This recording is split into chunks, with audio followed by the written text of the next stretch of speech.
Nadie ayudó a la maestra en medio de la tormenta, excepto el vaquero que todos temían. La lluvia llegó como un telón golpeando la calle principal de Cedar Ridge, filosa, irregular, golpeando tejas y capotas, colándose por los pliegues de los toldos y llenando de barro el camino frente a la estación. Bajo aquel cielo cortado por relámpagos, una figura del este avanzaba con el mantón empapado pegado al cuerpo y la bolsa de cuero apretada contra la cintura. Victoria Summers había salido del vagón convencida de que la ciudad la recibiría con curiosidad, si acaso con alguna reticencia. No esperaba aquella violencia del tiempo. La tormenta la sorprendió al cruzar la plaza, y antes de que pudiera buscar refugio, el viento le arrancó el ala del sombrero y la empujó de bruces contra el suelo. Fue un instante detenido. El barro que chapoteaba en la falda, el olor de lluvia y carbón, y la sombra de un hombre que se agachó con un movimiento fluido y, sin preguntarlo, dejó caer su propio sombrero sobre su cabeza para cubrirla. No era un gesto teatral, era un gesto de barro, de cuero mojado, de instinto. De la lluvia, solo quedaron las gotas que corrían por la visera hasta su frente. De la ciudad, quedaron los ojos que miraban desde puertas y ventanas, y el silencio que acompaña al asombro. El vaquero se inclinó, le tendió la mano y la ayudó a ponerse en pie. Jasper Hartwell no buscó reconocimiento. Siempre había vivido así, en la línea que separa la utilidad del rumor. Su nombre en Cedar Ridge era una trayectoria más que una leyenda. Aquel hombre de manos encallecidas, de ojos que raramente se permitían suavizar, cuya presencia marcaba un límite. Había perdido a Sarah hacía 5 inviernos. Desde entonces, la casa al borde del arroyo había quedado más silenciosa que la hilera de cipreses que la escoltaban. Su esposa había sido la que mantenía el calendario de la casa, la que bordaba los cojines y dejaba la jarra de leche caliente sobre la mesa a la hora de dormir. Todo eso desapareció en un invierno sin ceremonias ostentosas. Una enfermedad que no pedía permiso, y se llevó lo esencial. Después, Jasper hizo lo que mejor sabía. Trabajó. Construyó cercas, reparó carros, alisó su dolor con madera y clavos, y se mantuvo apartado. El gesto de cubrir a Victoria con su sombrero fue, en apariencia, una sombra más en la tormenta. Pero para ella fue un estallido de humanidad inesperada. Para Jasper fue un acto rutinario. Algún transeúnte en apuros, una mujer empapada, la necesidad de ofrecer ayuda. Y sin embargo, algo en los ojos de la maestra, en la firmeza de su agarre a la bolsa, en la clarividencia de su voz cuando respondió «gracias», le hizo algo que no había experimentado en años. El recuerdo de una risa compartida, la imagen de Sarah cosiendo a la luz de la lámpara, la visión de una vida que hubiera podido ser distinta. La lluvia amainó. Victoria insistió en que la acompañara hasta la posada. Jasper, después de un breve intercambio de silencios que dijeron tanto como las palabras, la condujo. Caminaban despacio, con el barro salpicando sus botas, y la conversación empezó sin demasiada frialdad, como si fueran 2 viejos conocidos que la lluvia reconectara. Ella habló del viaje desde Boston, del deseo de enseñar, del rostro de los niños que llenaban las carreteras laterales con perros flacos y voces agudas. Habló de un plan, una escuela digna, un edificio donde no tuvieran que amontonarse en el salón de la iglesia, ni acurrucarse en cualquier cobertizo. Habló con una serenidad que hablaba a su vez de convicción y de largos inviernos de preparación. Él escuchó más de lo que habló. La posada de Henry Morrison estaba caliente, llena de humo y del olor de café recalentado. Morrison, en cuanto reconoció la valentía de la recién llegada para cruzar la tormenta, no dudó en ofrecer una taza y un banco frente al fuego. Los lugares pequeños funcionan así. En cuestión de minutos, el rumor de una maestra del este y de su propósito se filtró como olor a pan recién horneado. Se reunieron allí, y entre el murmullo de vecinos curiosos, Victoria desplegó sus papeles. Planos hechos con tinta firme, notas, una lista de materiales, tiempos y presupuestos. No prometía oro, ofrecía trabajo. No pedía favores, proponía que la comunidad fuera, por una vez, el corazón del proyecto. Jasper miró los planos y sintió una punzada que lo transportó a su padre, a la caja de herramientas donde el barniz olía a pino, a los bancos de carpintería donde había aprendido a medir y a soñar. Cerró los puños en el bolsillo, como si contuviera un reloj que no debía volver a sonar. Su corazón marcaba un tiempo diferente al de la ciudad, un tiempo hecho de medida y de resistencia. Victoria, notando su silencio, le habló con la misma calma con que se dirige a niños inquietos. No vino a imponer, dijo, vino a invitar. Si no es esto de su interés, no lo diré en voz alta, añadió ella. Solo quiero que los niños tengan un lugar donde aprender a leer y a pensar. Y sé que aquí hay manos capaces de levantarlo. Unas manos, se dijo Jasper.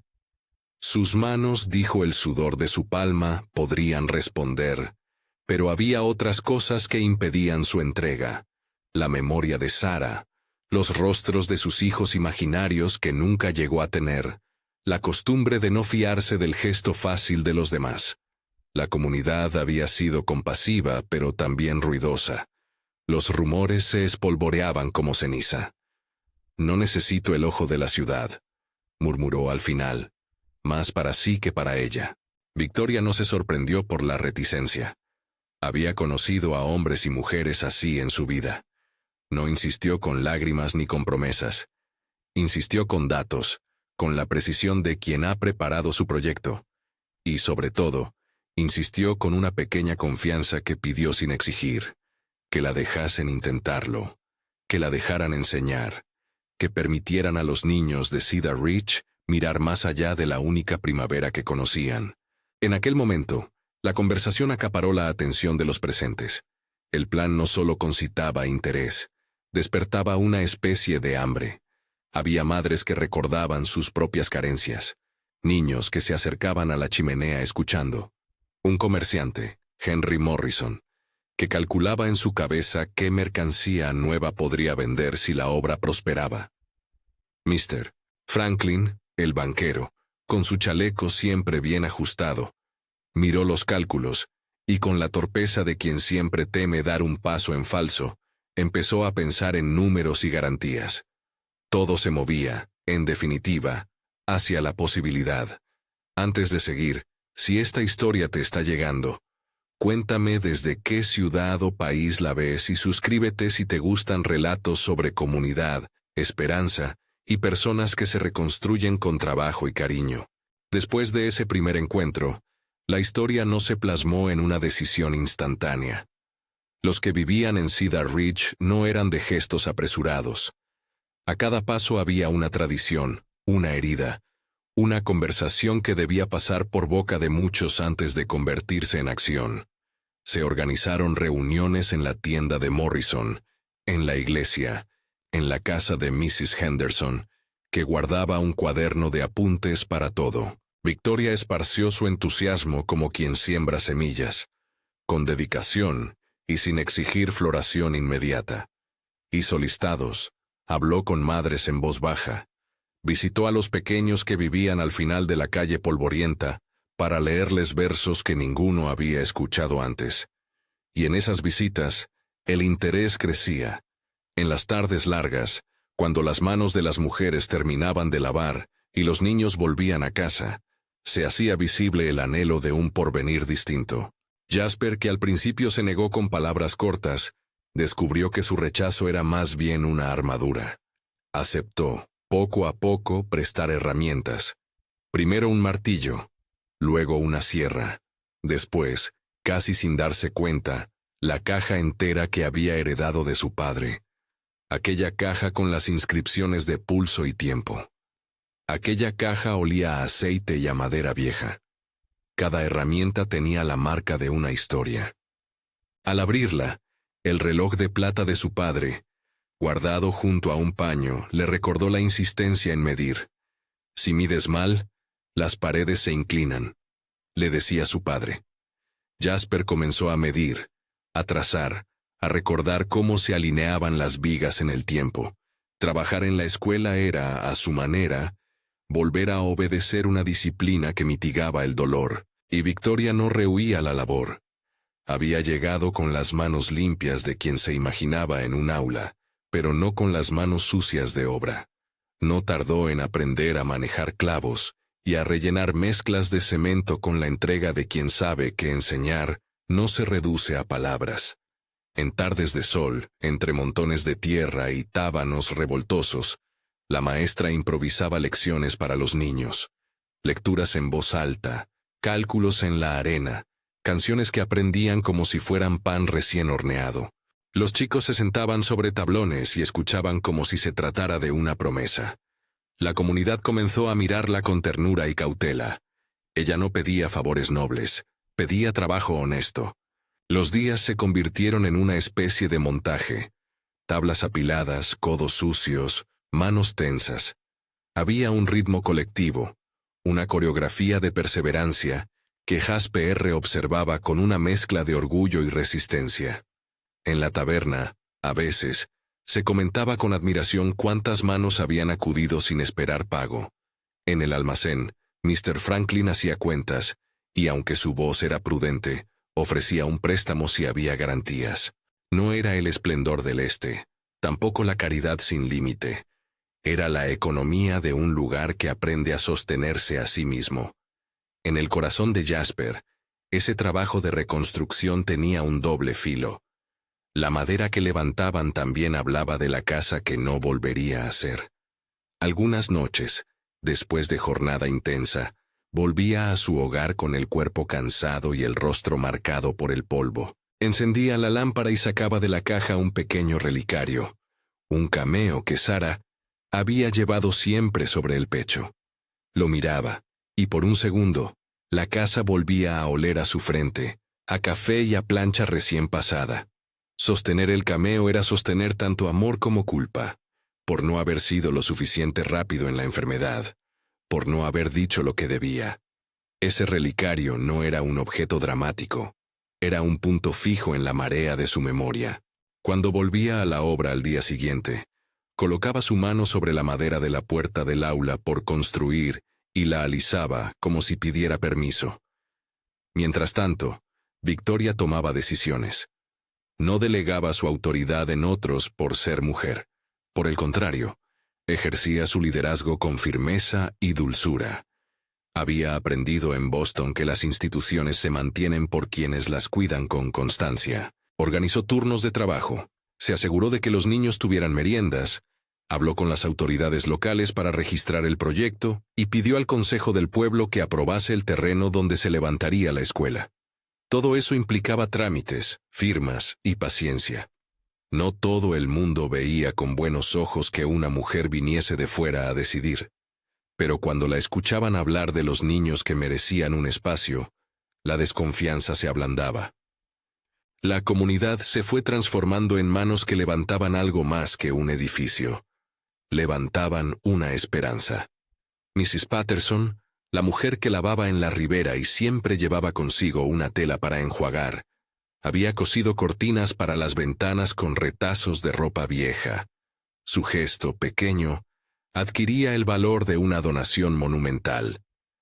Henry Morrison compró más sacos de clavos de los que su margen justificaba y se comprometió a venderlos a precio amigo. Incluso algunos jóvenes que se entretenían más en carreras de caballos que en obras de caridad, empezaron a aparecer con camisas remangadas, esforzándose en clavado y mediciones, encontrando en el trabajo una disciplina que la ciudad no les ofrecía. En medio de ese entramado, los días de Jasper con Victoria tomaron una pauta íntima. No era un romance repentino, era una serie de instantes donde la humanidad de ambos se hizo visible. Compartían café en la mañana, en silencio, con la mirada a los planos. Discutían angulaciones y medidas. Rita, la hija del carnicero, traía pan y se quedaba a escuchar cómo Victoria explicaba una lección a los chicos. Había conversaciones largas en las que Sara, la figura ausente, no era un tabú sino un referente. Jasper hablaba de ella con la voz que describe objetos queridos, con respeto. Victoria, por su parte, contaba de su madre, que le había dicho que la enseñanza es una forma de permanecer. Entre ellos se trazó un acercamiento que no buscó borrar el pasado de nadie, sino hacer sitio para un futuro que incluyera la memoria. El reloj de plata que Jasper guardaba en el bolsillo, reloj que perteneció a su padre, empezó a sonar más en sus pensamientos. No por marcar horas exactas, sino por recordar que el tiempo no se dobla a la voluntad. Había noches en las que se lo ajustaba, como reclamando control sobre algo que, por voluntad o por destino, siempre parecía resbalar. Victoria lo encontraba a veces, y con ligereza, le devolvía un comentario sobre el valor de las cosas hechas para durar. El relicario de Sara, el reloj, la campana propuesta para la escuela. Todos esos objetos tomaban significados distintos, entrelazados. La campana, que aún no existía, sería la que llamaría a clases, a asambleas, a decisiones. Sería la voz de la comunidad. Y cuando la economía local preguntó por la viabilidad, cuando surgieron preguntas sobre límites de terreno, es entonces cuando aparecieron las primeras sombras del conflicto. El terreno que había sido ofrecido por una familia con raíces en Cedar Ridge parecía, a ojos de algunos, una posibilidad segura.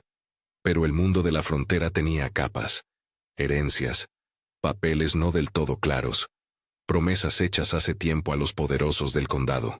Preston Blackwood, desde la ciudad del este, era un nombre que se mencionaba con recelo en las conversaciones nocturnas. Hombres que fueron a la ciudad y volvieron con trajes nuevos murmuraban su nombre.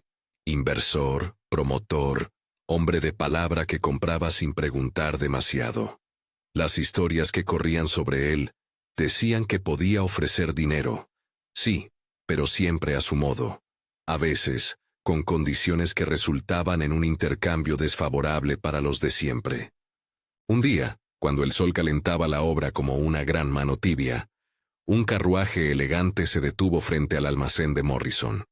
Dos hombres bajaron, uno con la mirada fría y el traje bien cortado, otro con el porte de quien representa intereses de otros.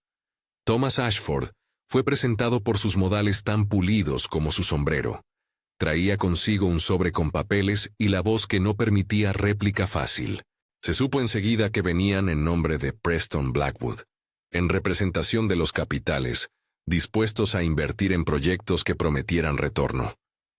La noticia se extendió como una inquietud. Dinero, sí, pero ¿en qué condiciones? Victoria aceptó hablar con ellos, no por ingenua, sino por prudente. Sabía que la escasez a veces empuja a quien más lo necesita a aceptar acuerdos que atan. Les ofreció la posibilidad de mostrarles los planos, de que verificaran el terreno, de ver a la comunidad implicada. No era dueña de la tierra, pero podía alegar la buena fe y la voluntad de todos. Ashford, con su sonrisa calculada, habló de garantías a cambio de participación en el proyecto. Al principio pareció un intercambio inocente, capital a cambio de retorno, pero en la claridad de su mirada había una sombra que hacía eco de historias pasadas. Le habló a Victoria con cortesía, pero también con la condescendencia que se reserva para quien aún no ha probado la fortaleza de un lugar. Jasper observó todo desde la distancia. No se dejó llevar por la furia. Su temperamento era más de observador implacable que de justiciero estridente. Pero la presencia de esa corte imprescindible de gente del este le recordó antiguas cadenas.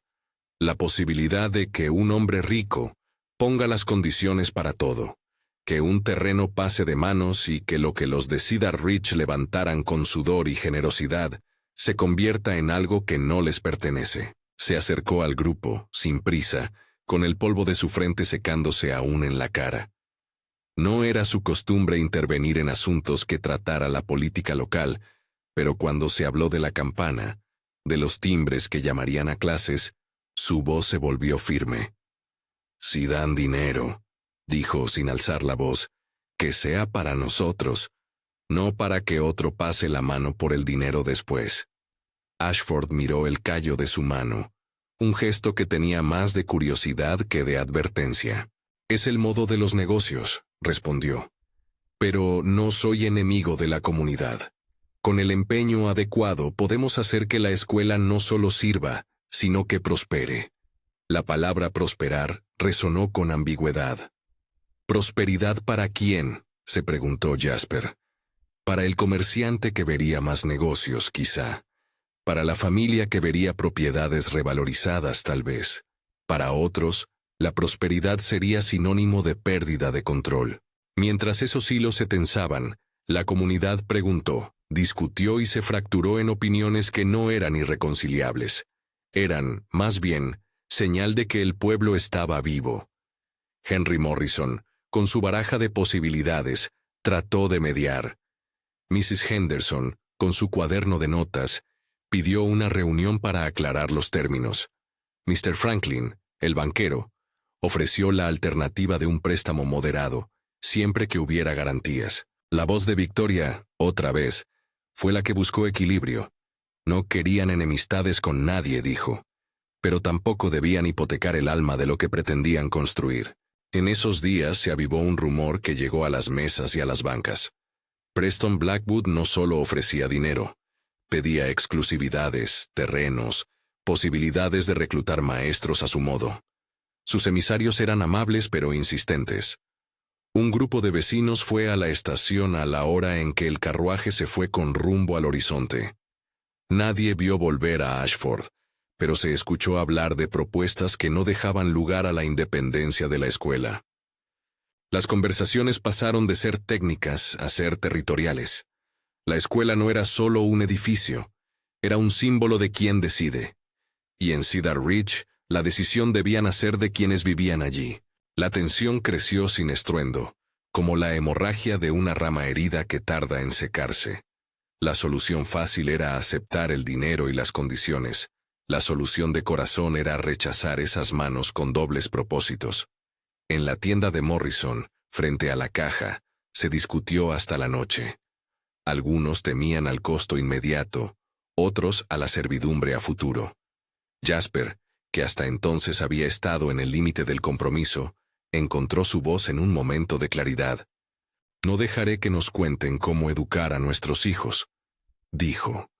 Si la escuela nace aquí, que nazca con nosotros. Sus palabras no fueron un decreto, fueron una palabra que reunió y encendió la voluntad.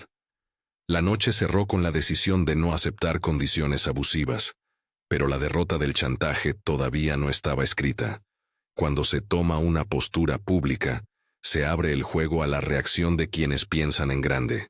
Y en ese tablero, Blackwood no era un hombre que se dejara sin respuesta. Los preparativos prosiguieron con mayor velocidad.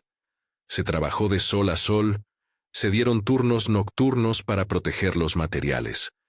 Se planificaron vigas de roble y una pequeña tarima para la campana que, cuando existiera, domaría el silencio con un tono claro.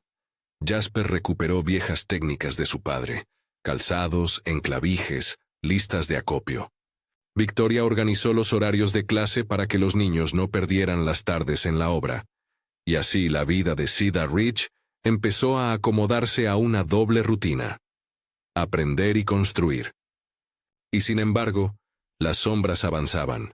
Una mañana, cuando aún quedaban fragmentos de rocío en las tablas, un mensajero llegó a galope. Traía papel sellado y una carta que olía a tinta de ciudad. Ashford volvía, o su casa de negocios volvía, con papeles que invitaban a la reflexión. Títulos de propiedad, notas de reclamación, insinuaciones sobre antiguos derechos. La calma se quebró. La voz de Mr. Franklin se volvió más áspera, a la vez que menos confiada. Había que revisar documentos, buscar en archivos, poner en claro que la tierra ofrecida no estaba comprometida a una venta que favoreciera a los extraños. Pero Cedar Ridge no era una ciudad de registros prolijos. Era un lugar donde muchas cosas se resolvían con memoria y testigos, no con sellos. Aquella misma tarde, el carruaje de Ashford apareció nuevamente. Esta vez no fue con cortesía. Traía en su compañía a hombres que sabían más de intimidación que de sonrisas. Jasper vio cómo su figura, que a diario se ocupaba de la madera, se enfilaba hacia la defensa no con la furia del colérico, sino con la ponderación de quien sabe que la violencia resuelta no cambia la ley. Se acercó al carruaje y habló. Sus palabras fueron medidas. Exigió que los papeles se mostraran, que los testigos fueran consultados, y que la ley fuera respetada. Ashford respondió con la educación de quien hace la oferta de quien cree estar por encima. Pero ya no hablaba solo con Victoria. Hablaba con la comunidad que se había puesto de pie. La tensión se volvió visible, rostros que se tensaban, manos en cinturones, miradas que calculaban. No hubo puñetazos ni duelos. Hubo intimidación sutil, la clase de presión que pretende demostrar que la resistencia es fútil. En el umbral de esa presión, Jasper dobló una vez más el relicario de Sarah en su bolsillo y le apretó hasta sentir la piel fría del cameo. Ya no era solo cosa de clavos y madera. Era una prueba sobre quién tenía el derecho de decidir el futuro. La tensión era una cuerda que se tensaba, y la comunidad debía decidir si la dejaba partir o la tensaba hasta romper.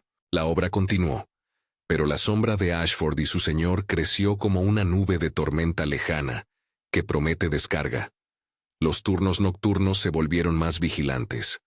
Algunos hombres, que hasta entonces se habían mostrado indiferentes, se presentaron en el trabajo con rostros marcados por la decisión. Jasper, que tantos años había trabajado a solas, ahora lo hacía con hombros a su alrededor. No solo eran manos las que palmeaban el tablero, sino razones, historias y vidas en juego. En la penumbra de una noche en la que el viento olía a tierra removida, cuando las llamas de las lámparas apenas iluminaban la silueta del edificio en progreso, llegó un jinete con noticias que helaron la sangre. No eran rumores de tratos más ventajosos. Eran insinuaciones de procedimientos legales ya iniciados en la ciudad del este. Papeles sellados, recurso presentado por un tal Blackwood, que pretendía reivindicar derechos antiguos. La posible presencia de un warrant y la sombra de una demanda pudieron con la tranquilidad recién ganada. Allí, en esa frontera de luz y sombra, varias manos se cruzaron sobre tablas. Jasper posó su palma sobre una viga y la dejó temblar con la respiración contenida. Victoria, que hasta entonces había mostrado una determinación serena, apretó los labios y miró la oscuridad como si pretendiera escudriñar el porvenir. No había aún una solución clara. Solo la certeza de que alguien desde muy lejos intentaba imponer su voluntad. La canción de la noche se repitió. Farol, crujir de madera, el rumor de voces bajas. Y en medio de ese ruido, la campana todavía no era más que una idea que se moldeaba en planos y en bocas. Si la obra se detenía, la campana no sonaría nunca. Si cedían a la presión, la escuela que naciera sería otra cosa, quizá útil, pero no la que la comunidad ansiaba. Jasper miró el cielo y, por primera vez desde la muerte de Sarah, dejó que una decisión naciera sin la presencia que tanto amaba. Una decisión que lo colocaba en el centro de una lucha que no deseaba, pero que le reclamaba participación. Allí terminó la jornada, con la incertidumbre como sombra alargada sobre las vigas. La noche guardó en su vientre la promesa de cambios, y Cedar Ridge aguardó el amanecer con la respiración contenida, sin saber si despertaría a la libertad de su proyecto o a la certeza amarga de que a veces la generosidad se encuentra con la avaricia. La mañana siguiente despertó a Cedar Ridge con un aire distinto. No era la calma que sucede al abandono, sino la calma que trae la determinación. Las vigas a medio fijar proyectaban sombras largas sobre el suelo, y la luz temprana entraba como una promesa que debe ser respondida con trabajo. Hombres y mujeres se reunieron junto a la obra antes del desayuno. Había café ya listo en una olla grande, y la conversación era un tejido de planes, nombres y esperanzas. El rumor de la llegada de escritos venía de la estación. En la tienda, alguien había visto partir un jinete hacia el condado a la búsqueda de archivos. El pueblo se movía con la concentración de quienes saben que la próxima hora puede decidir una vida entera. Jasper se incorporó temprano, con el reloj de plata pesado en el bolsillo, y el relicario de Sara raspando contra su camisa cuando se agachaba a comprobar la alineación de una de las paredes. No dormía del todo desde que el mensajero había llegado la noche anterior. La posibilidad de que papeles de ciudad echaran abajo lo que se levantaba con manos honestas le clavaba un nudo en la garganta. Pero al mirar alrededor, al ver las manos que tomaban brazadas de tierra, la mirada de niños que miraban entre las piernas de los obreros, algo en su pecho se suavizó. No era valentía teatral. Era la calma de quien entiende que la resistencia consiste en repetir el oficio, hasta que la injusticia no pueda sostenerse. Hoy no es día de palabras largas, dijo alzando la voz lo justo para que lo oyeran quienes estaban por la puerta. Necesitamos vigas, estacas y testigos. Quien pueda salir al condado y traer papeles, que lo haga. Quien no pueda ir, que nos ayude aquí. Nadie se queda fuera. Henry Morrison, que siempre había tenido un pie en la prudencia y otro en la generosidad, asintió y pidió a 2 muchachos de su tienda que hicieran acopio de clavos y tela para cubrir los materiales por la noche. Mrs. Henderson, con su cuaderno gastado, se acercó y dejó una página doblada en la mesa de trabajo. Nombres y declarantes. Había pasado la madrugada pidiendo a quien recordara, a quien supiera de escrituras antiguas o de la donación de aquel terreno por una vieja familia rural. Sus manos tenían la tinta de la costumbre, su libreta, la memoria del pueblo. Henry le ofreció unas monedas.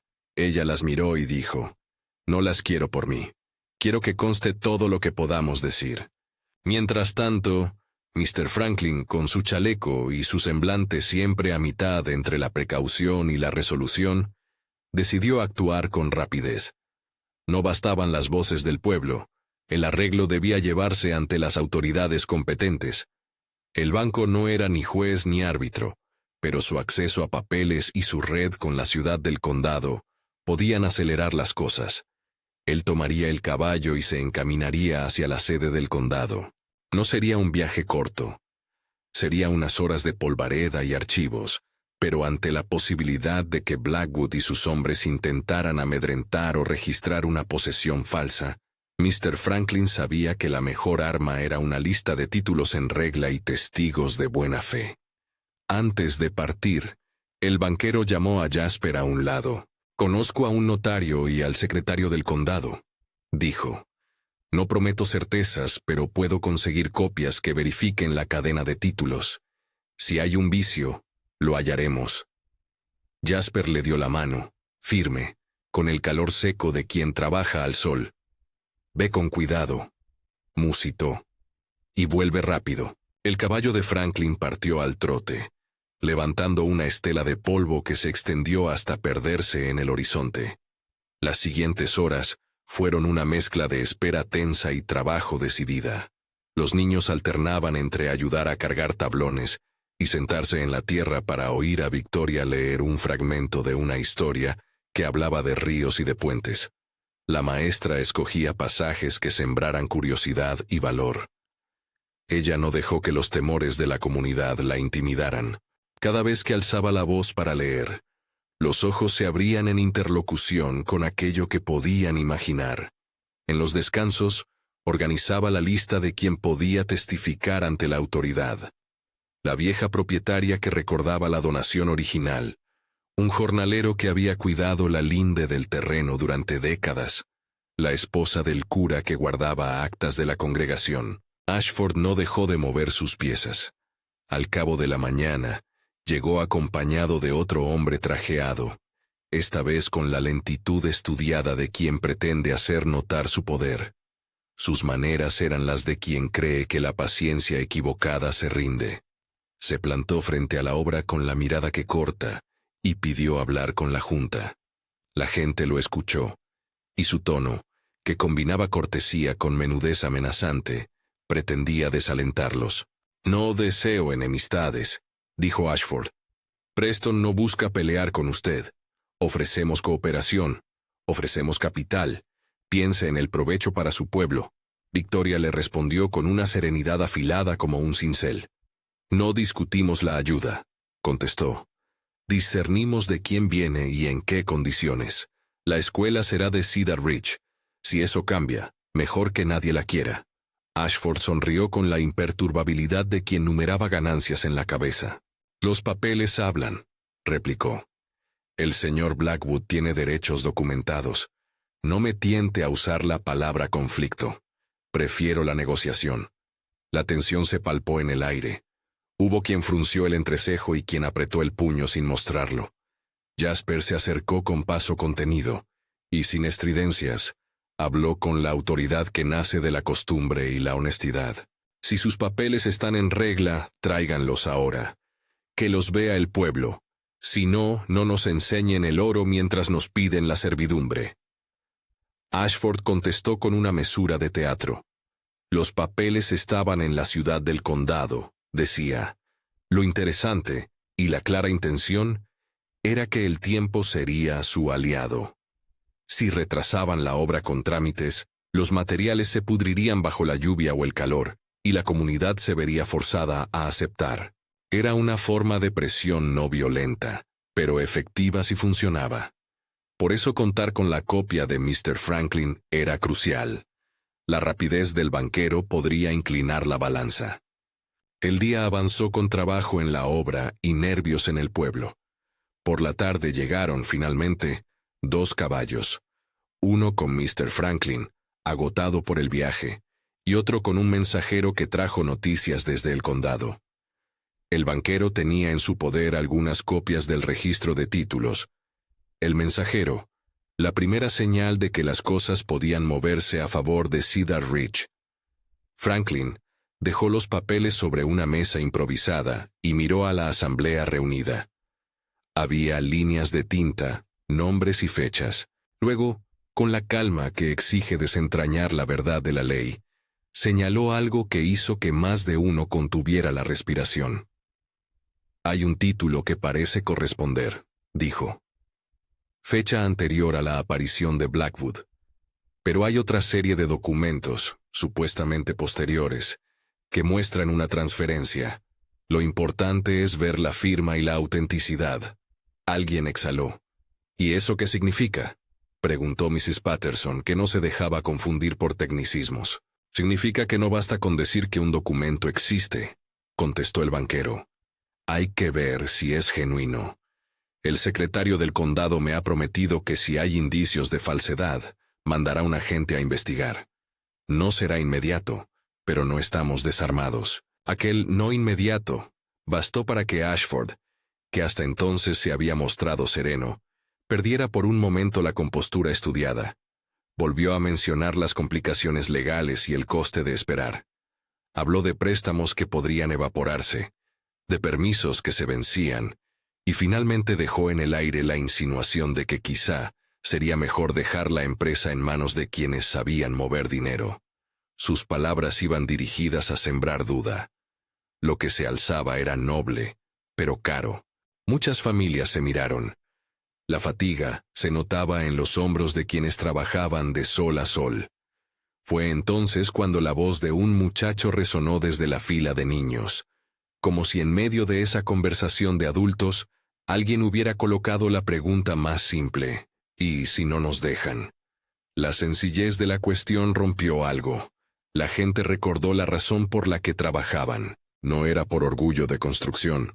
Era por las voces pequeñas que merecían un aula templada, por el sueño de que un niño aprendiera a leer su nombre con dignidad. El pueblo decidió no ceder. Reforzaron las guardias nocturnas y solicitaron a quien pudiera testificar que lo hiciera lo antes posible. Mrs. Henderson convirtió su libreta en testimonio público, y varios hombres firmaron declaraciones juradas ante el notario del pueblo sobre la posesión del terreno y la voluntad original de su donación.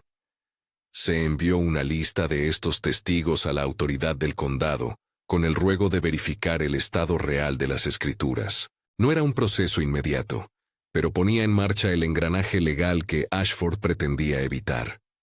La tensión escaló en la siguiente semana, hasta el punto en el que nadie dejaba la obra sola por la noche. Había turnos de vigilancia. Hombres, mujeres y jóvenes se turnaban para proteger las herramientas y las maderas. A veces se cantaba alrededor de una hoguera, otras se trabajaba en silencio, el único sonido el de las manos sobre la madera y el viento.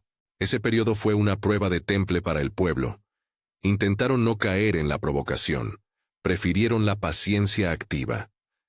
Jasper, en esas noches, se sentaba cerca del fuego y contaba historias de su padre, de cómo se reforzaba una cimbra o cómo se afianzaban las puertas. Sus relatos no eran solo lecciones de carpintería, eran lecciones de vida. Y entre los presentes, Victoria escuchaba con una atención que hablaba de su admiración, no de dependencia. Entonces ocurrió lo que nadie, por prudente que fuera, esperaba. Una mañana, en la taberna, llegó un correo inesperado. Un viajero que había pasado por el condado traía noticias veloces. No solo los papeles habían sido revisados, alguien del tribunal había mirado las firmas y tenía dudas razonables sobre su autenticidad. Además, había novedades más fuertes.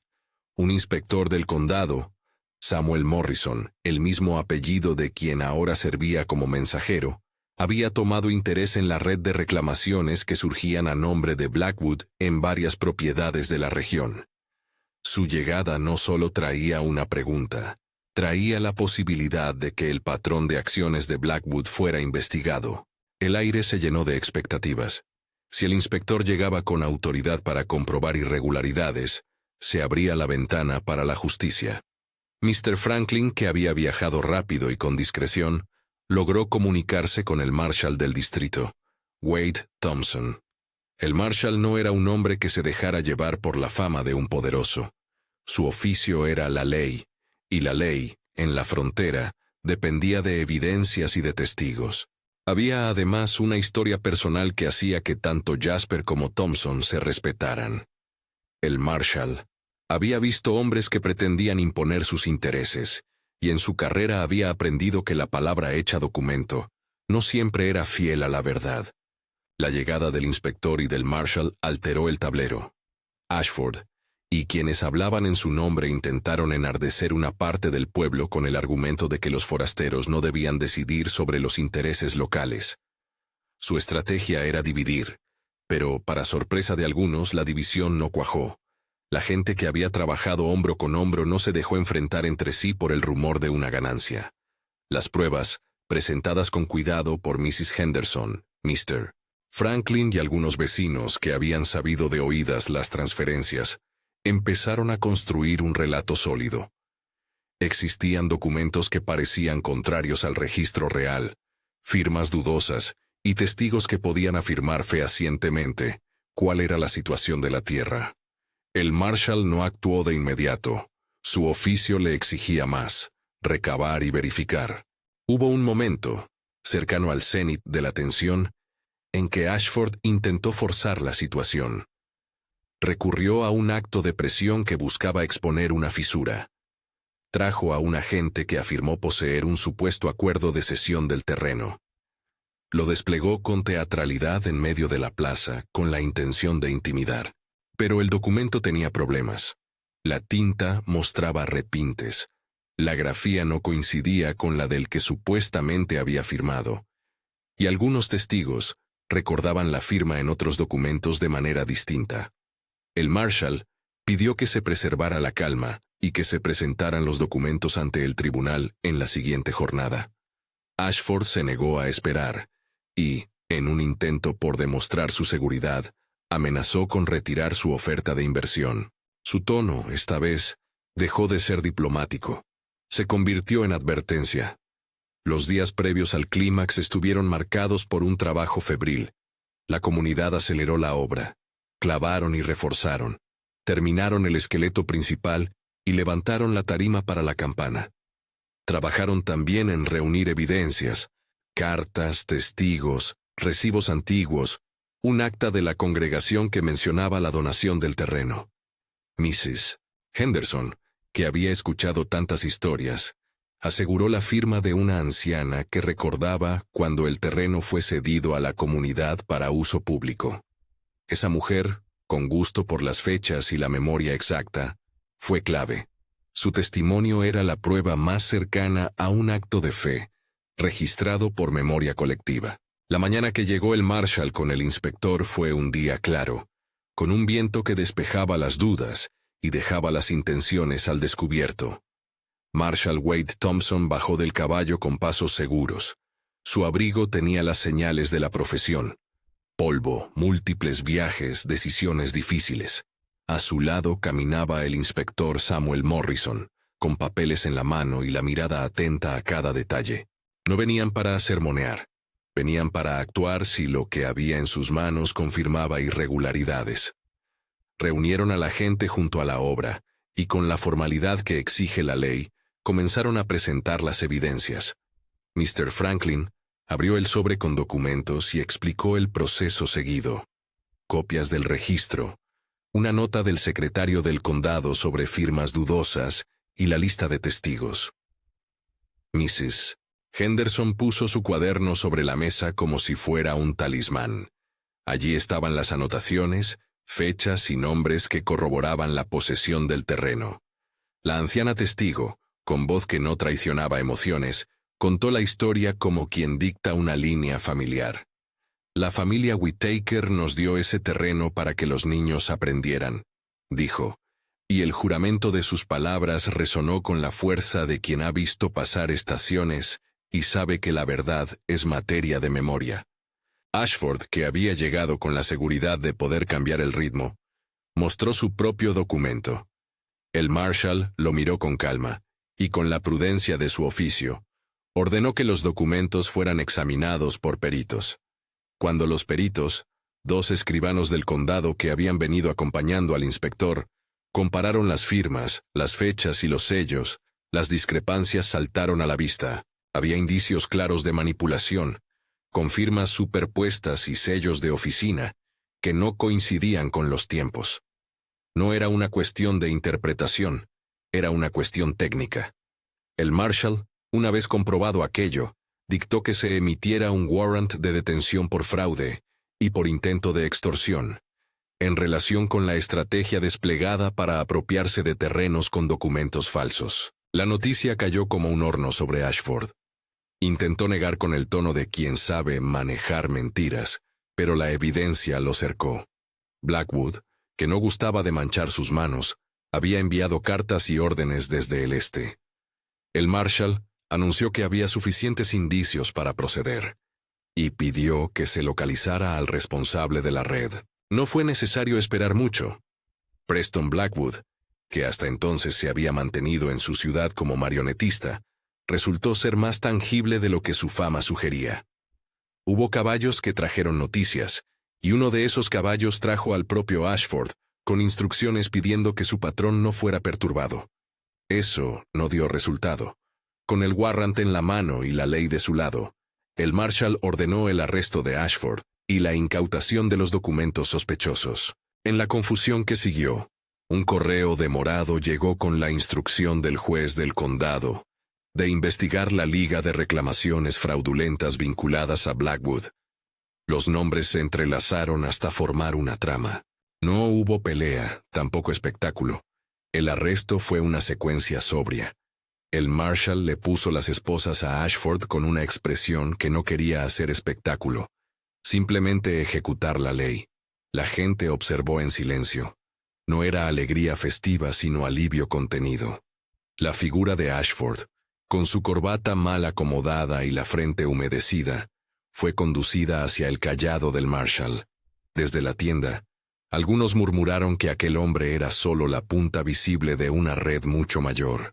El Marshal, sin embargo, había conseguido un primer punto: proteger la obra para que las pruebas necesarias pudieran ser recabadas.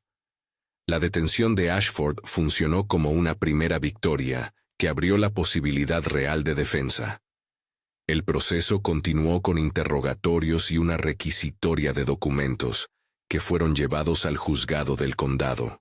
Alguien debía probar que Blackwood no solo pretendía comprar, sino forzar concesiones mediante documentos amañados y presión económica. El juez, al contar con la documentación presentada por el inspector y con la cadena de testigos que respaldaban la versión de Cedar Ridge, emitió órdenes que protegían la obra y prohibían actos de interferencia por parte de agentes de Blackwood, hasta la resolución judicial. Era una victoria legal, pero era también una respiración colectiva. Mientras el proceso seguía su curso, la obra se convirtió en el símbolo tangible de aquello por lo que habían luchado. La madera ya tallada encajaba en su sitio, las ventanas miraban al camino, y la tarima de la campana estaba firme.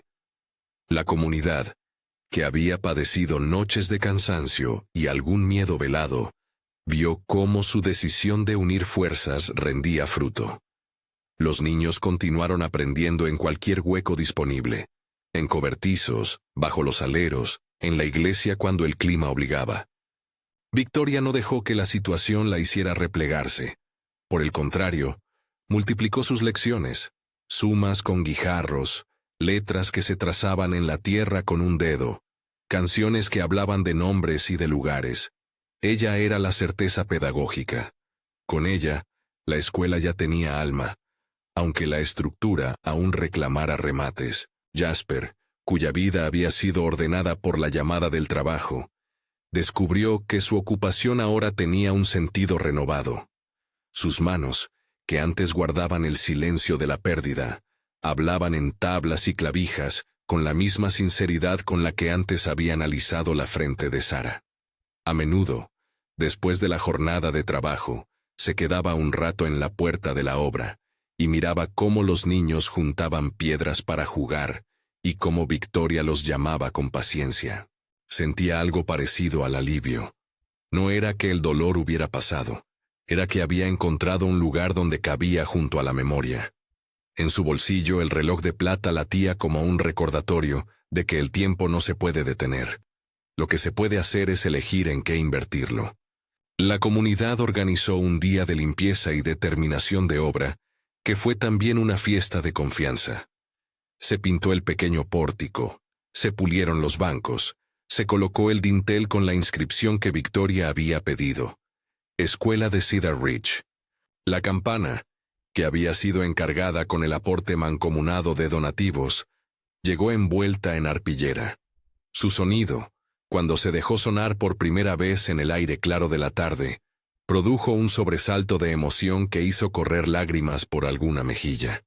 La campana no era solo metal, era la voz de la decisión colectiva, el juramento de que un pueblo podía levantarse sin vender su alma. Jasper sostuvo la cuerda junto a Victoria, y por un instante que parecía suspendido, los ojos de ambos se encontraron. «Es nuestra», dijo él, con la voz que no buscaba celebraciones. «De todos». Ella sonrió con las mismas manos que días atrás habían sujetado un libro para los más pequeños. «Y de los que vendrán», respondió, «de los que aprenderán». Los días posteriores se consumieron en la rutina de la inauguración. El juez del condado fijó una audiencia donde se presentarían las pruebas contra Blackwood y su red. Los vecinos asistieron. Mr. Franklin, Mrs. Henderson y la anciana testigo declararon con firmeza. Blackwood, representado esta vez por abogados urbanos que creían que los papeles podían mover montañas, trató de argumentar que sus títulos eran legítimos. Pero la cadena de evidencias y la honestidad de los testimonios de Cedar Ridge hicieron que la balanza se inclinara hacia la verdad.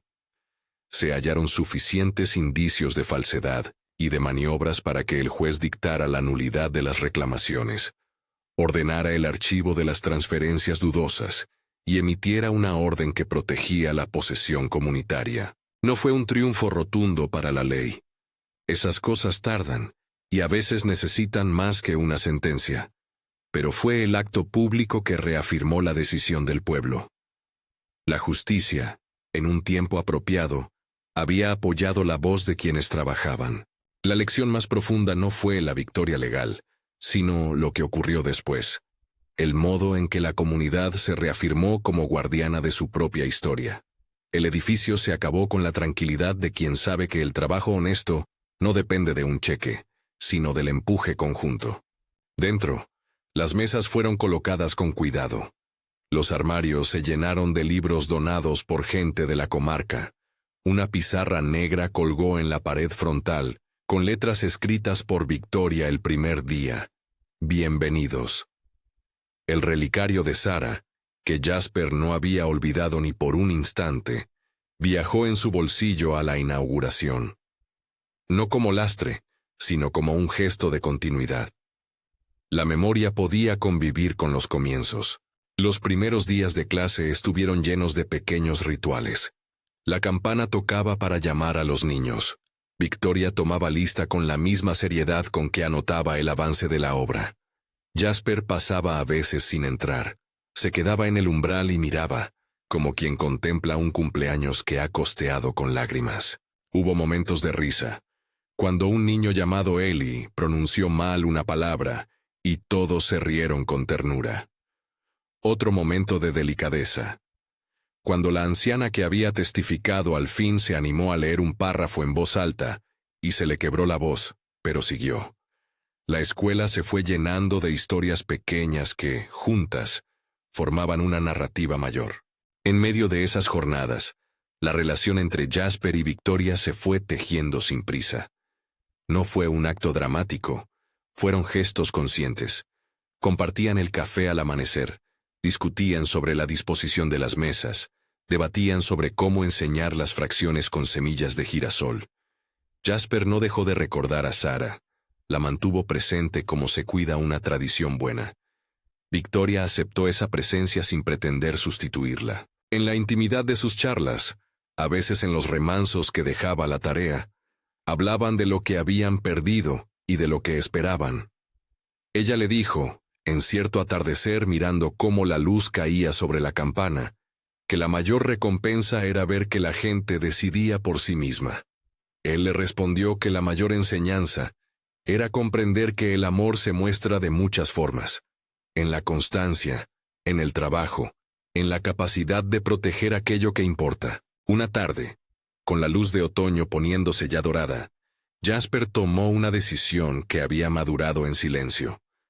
En su taller, donde la madera olía a pino y a aceite, trabajó en un pequeño anillo. No fue algo hecho para sustituir otra cosa. Fue una creación simbólica. Utilizó un fragmento de hierro de la primera viga que habían plantado juntos, una pieza que había soportado lluvia y dudas. Lo limó, lo forjó y lo convirtió en una argolla discreta, sobria, con la huella de la herramienta. No fue ostentosa. Era una argolla que, en su forma, hablaba de trabajo, de unión y de algo hecho a mano. Guardó el anillo en un paño dentro de su caja de herramientas. En la mano, el reloj de plata marcaba las horas con su tic-tac serio. Él no se declaró con promesas grandilocuentes. No era su estilo. Pero una tarde, mientras cerraban la escuela y los niños volvían a sus casas, Jasper tomó la mano de Victoria junto a la puerta principal. Sus ojos, que rara vez mostraban improvisaciones, estaban limpios. He pensado mucho en lo que vendrá, dijo sin más. Esta casa, esto que hemos levantado, no es solo un edificio, es parte de la vida que quiero seguir compartiendo. No vuelvo a prometer que borraré todo el pasado, pero quiero caminar a tu lado. Ella lo miró con esa mezcla de decisión que la definía. No un sí dócil, sino una elección lúcida. No te quiero por lo que harás por mí, replicó. Te quiero por lo que ya haces, construir, sostener, escuchar, y porque me escuchas. Si decides esto, lo decidiremos juntos. Jasper sacó el anillo del paño y lo puso con una mano que no tembló. Victoria, con la ternura con la que enseña a quien por primera vez traza una letra, tomó el anillo y con la sobriedad de quien valora símbolos, lo colocó en la mano de Jasper.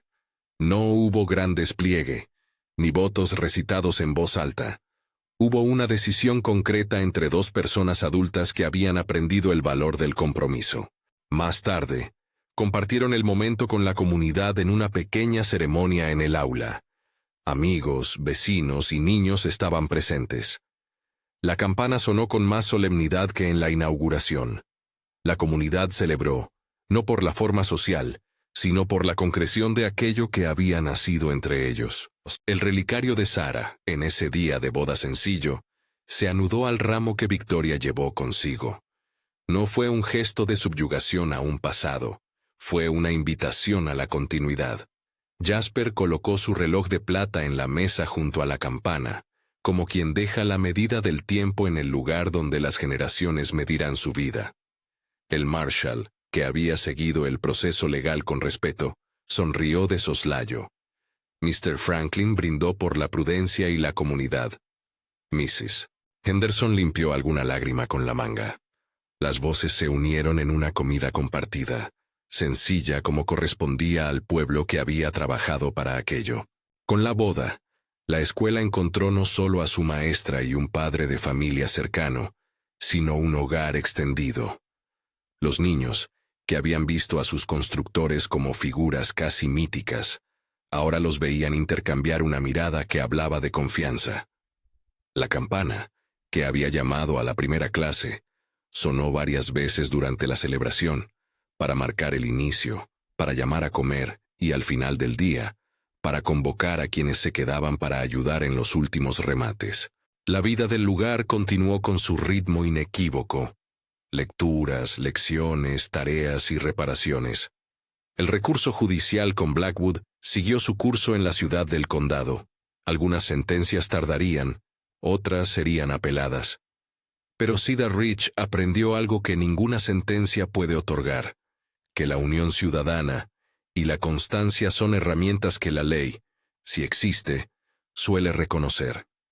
Más allá del resultado final de los papeles, el pueblo había ganado la certeza de que podía decidir su destino. Un año después, la escuela seguía siendo un lugar de vida. El sonido de la campana, que antes había sido promesa, era ya costumbre sonora que marcaba la jornada escolar. Jasper, que había encontrado en la obra una forma de curar y de honrar, ya no era visto solo como el vaquero que todos temían. Había quienes aún mencionaban su nombre con ese matiz, no porque fuera temible por naturaleza, sino porque su silencio y su fuerza imponían respeto. Pero la gente añadía ahora otra frase. Es el hombre que puso su sombrero para cubrir a la maestra en la tormenta. Y la imagen volvía siempre. El sombrero alzado, la lluvia, la mano tendida. Un gesto pequeño que quedó inmenso. La escuela fue más que paredes y techo. Fue lugar de corrillos donde se discutían las cosechas, donde se leían cartas traídas del este con noticias del mercado, donde algunas tardes se organizaban reuniones para hablar de salud y de lo que la comunidad necesitaba. Hubo debates serios y a veces tensiones, pero el espacio mantenía su propósito. Victoria llevó adelante su labor con pulcritud. Organizó un pequeño fondo para comprar libros. Consiguió que el maestro ambulante trajera enciclopedias de segunda mano, y fue formadora no solo de letras, sino de ciudadanía. Jasper, por su parte, se ocupó de la estructura. Reparaba bancos, engrasaba bisagras y algunas noches pasaba a la escuela tras la cena para asegurar que la cerradura estuviera bien y que las lecciones quedaran en paz. El relicario de Sarah, cosido por Victoria en la solapa interior de su vestido el día de la boda, era un gesto que hablaba de respeto. Aquellos que conocían la historia entendieron que no había borrado nada ni pretendía hacerlo. Era un modo de reconocer que las ausencias amadas pueden acompañar los comienzos. Jasper no renunció a la memoria, la transformó, y eso le permitió abrir la mano para lo nuevo sin sentirse traidor. En las estaciones siguientes, Cedar Ridge volvió a su ritmo normal, pero ya no con el temor de antaño. La presencia de la escuela había cambiado las perspectivas. Los niños crecían con la certeza de que podían aspirar a algo más, que el conocimiento podía abrir puertas. Algunas familias, con los primeros frutos de años de esfuerzo, vieron a jóvenes que luego se marcharon a estudiar en la ciudad del condado y volvieron con cartas de recomendación. El pueblo se renombró a sí mismo no por lo que vendía, sino por aquello que cuidaba, la educación. La última imagen que quedó para muchos fue una escena simple y cotidiana. Jasper, ya con las manos menos tensas, apoyado en la valla que daba al camino, con el sombrero recostado en la cabeza de Thunder, el caballo, y la campana sonando a lo lejos. Victoria pasaba por la escuela con una pila de libros, saludando a los niños que salían a la plaza. Al cruzarse, Jasper hizo ese gesto que había comenzado todo. Levantó el ala de su sombrero y, sin dramatismo, lo dejó caer sobre la cabeza de Victoria, como en aquel primer día de lluvia. No fue un acto teatral. Fue la reiteración de una bondad elemental que había cambiado el curso de muchas vidas. En ese momento, la gente que por allí pasaba lo vio por fin sin la sombra del rumor. El vaquero que todos temían era ahora el hombre que, con un simple gesto bajo la tormenta, había puesto el rumbo de un pueblo en otra dirección. La escuela, la campana y el anillo forjado de la primera viga eran testigos materiales de que el mundo se cambia a base de trabajo, de coraje cotidiano y de actos pequeños que cobran enorme peso por la reiteración. Si esta historia te ha tocado, compártela con alguien que crea en los pequeños gestos y sus consecuencias. Y si te gustaría escuchar más relatos de esperanza y comunidad, suscríbete para que juntos sigamos descubriendo cómo la bondad práctica puede reconstruir destinos.